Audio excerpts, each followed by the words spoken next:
Kisruh di Timur Tengah saat ini ternyata tidak hanya berpusat pada konfrontasi antara Iran dan Amerika Serikat.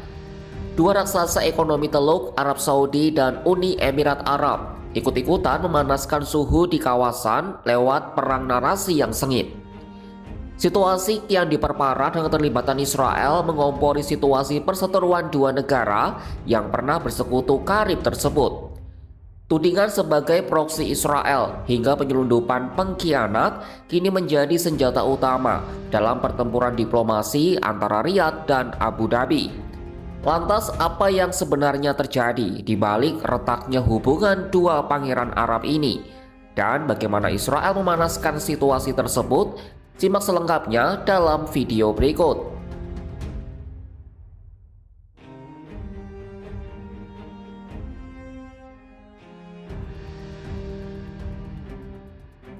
Mari kita mulai pembahasan dari satu pertanyaan. Bagaimana awal mula perseteruan antara Arab Saudi dan Uni Emirat Arab?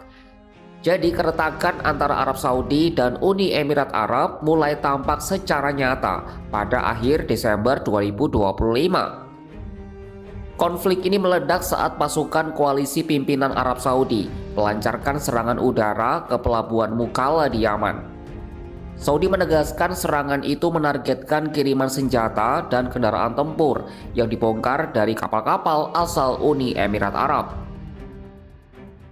Berbagai senjata itu diduga kuat akan dikirimkan untuk mendukung kelompok separatis Dewan Transisi Selatan atau STC yang selama ini menjadi proksi utama Abu Dhabi di Yaman Selatan. Juru bicara pasukan koalisi Mayor Jenderal Turki Al-Maliki menyebut tindakan UEA sebagai upaya sengaja untuk memicu konflik dan melanggar resolusi Dewan Keamanan PBB. Eskalasi kian panas saat Riyadh menuding UEA telah menyelundupkan pemimpin separatis STC Aidarus Al-Zubaidi keluar dari Yaman menuju Abu Dhabi menggunakan pesawat militer. Ia melarikan diri dari Yaman dengan naik perahu ke Somaliland, lalu terbang menggunakan Ilyushin IL-76 ke Mogadishu. Zubaidi lantas terbang lagi menuju sebuah pangkalan militer di Abu Dhabi. Manuver ini membuat Pangeran Mohammed bin Salman geram hingga mengeluarkan ancaman bahwa Abu Dhabi akan mengalami hal yang lebih buruk daripada saat Riyadh mengisolasi Qatar beberapa tahun lalu. Kini kongsi strategis yang dibangun sejak 2015 itu telah berakhir. Arab Saudi mulai bergerak memutus urat nadi militer UEA di Yaman dengan mengalokasikan 3 miliar dolar Amerika Serikat untuk mengambil alih pembayaran gaji pasukan di wilayah selatan.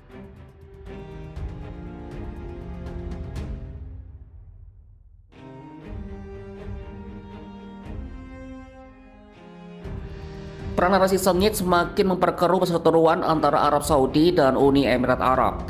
Pihak pro-Saudi menuding Uni Emirat Arab sebagai kuda Troya Israel.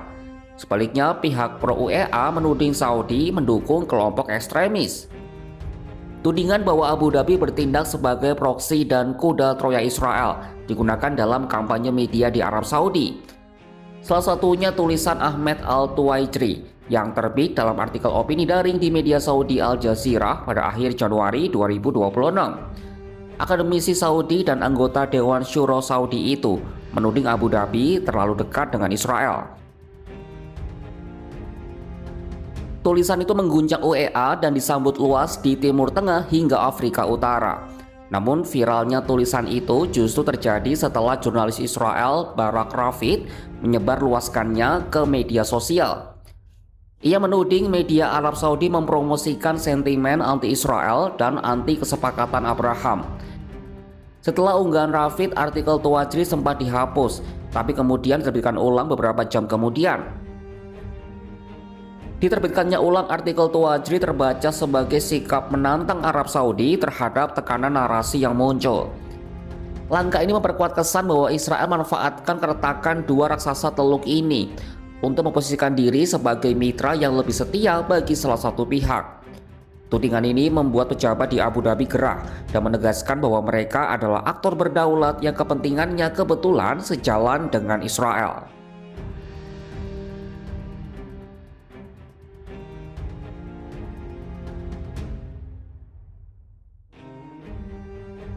Perseteruan Arab Saudi dan Uni Emirat Arab kini dinilai sangat berbahaya karena telah merembet ke berbagai zona konflik di Afrika dan Timur Tengah.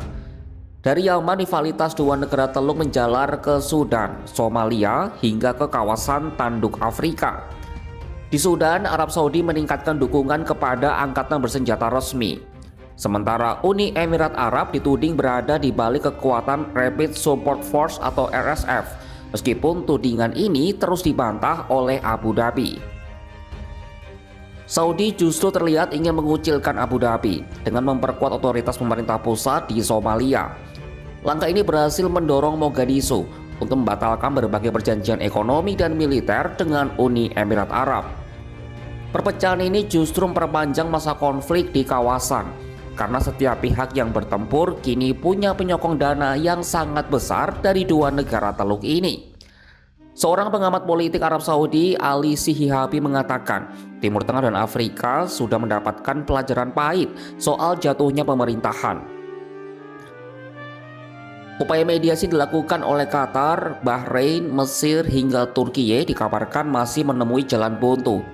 Bahkan Emir Qatar yang sudah bertemu MBS dan MBZ secara terpisah belum berhasil menyatukan kembali kedua sahabat lama ini. Di sisi lain, Presiden Amerika Serikat Donald Trump tampaknya memilih untuk tidak terlibat terlalu jauh. Padahal Amerika Serikat merupakan sekutu dekat kedua negara dan punya kepentingan besar terhadap stabilitas pasokan energi global. Timur Tengah nampaknya sulit untuk benar-benar damai. Setelah konflik Israel dengan proksi Iran, kejatuhan Suriah, hingga masih panasnya tensi Teheran dengan Washington, perseteruan antara Arab Saudi dan Uni Emirat Arab menambah daftar panjang konflik di Timur Tengah. Keterlibatan Israel sebagai bola panas hanya akan semakin memperkeruh perang narasi dan menutup pintu rekonsiliasi dalam waktu dekat. Dengan perdagangan bilateral mencapai 31 miliar dolar Amerika Serikat per tahun, keretakan ini bukan hanya masalah keamanan, tapi juga ancaman nyata bagi ekonomi dunia. Maka bagaimana langkah diplomasi selanjutnya untuk meredam bara ini?